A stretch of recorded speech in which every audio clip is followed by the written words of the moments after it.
السلام علیکم۔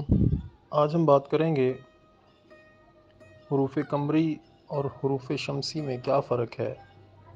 یعنی بعض الفاظ ایسے ہوتے ہیں جن میں لام لکھا تو جاتا ہے لیکن ادا نہیں ہوتا، جیسے عبدالسلام۔ عبدالسلام میں لام لکھا تو جائے گا لیکن ادا نہیں ہوگا۔ اگر ہم بات کریں شمس القمر تو یہاں پر لام ادا ہو رہا ہے۔ تو ہم دیکھیں گے کہ لام کی ادائی کہاں کہاں پر ہے اور کہاں کہاں پر نہیں۔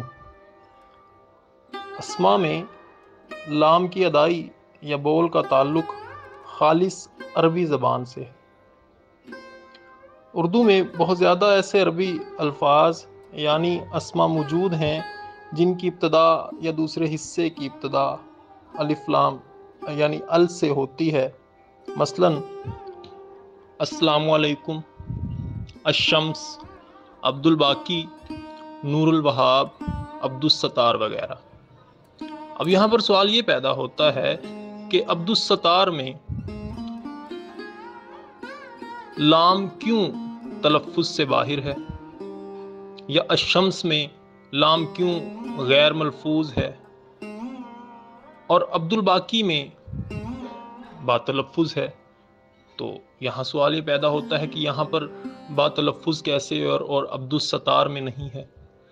تو اس کے لیے صرف حروف قمری کو سیکھ لینا ہی کافی ہے جو درج ذیل ہیں: الف، بے، جیم، ہے، خے، عین، غین، فے، کاف، کاف، لام، میم، نون، میم، واو، یہ وغیرہ۔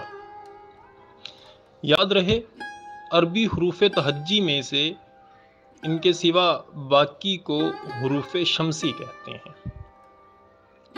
جس اسم کی ابتدا میں الف لام یعنی ال کے فوراً بعد ان حروف یعنی قمری میں سے کوئی ایک حرف آیا ہو تو وہاں لام کا تلفظ کھل کر ادا ہوتا ہے، بصورت دیگر نہیں۔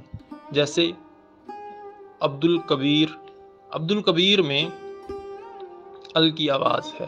صاحب الحق، عالم الغیب، امیر المومنین وغیرہ۔ اب یہاں پر لام کی آواز موجود ہے۔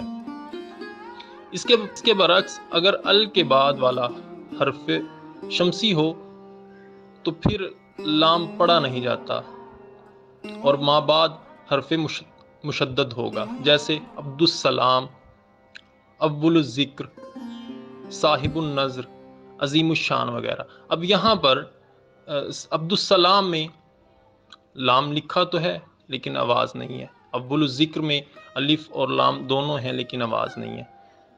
تو یہ ہیں چند بنیادی غلطیاں جو ہم بیشتر کرتے رہتے ہیں، ان سے گریز کرنا چاہیے۔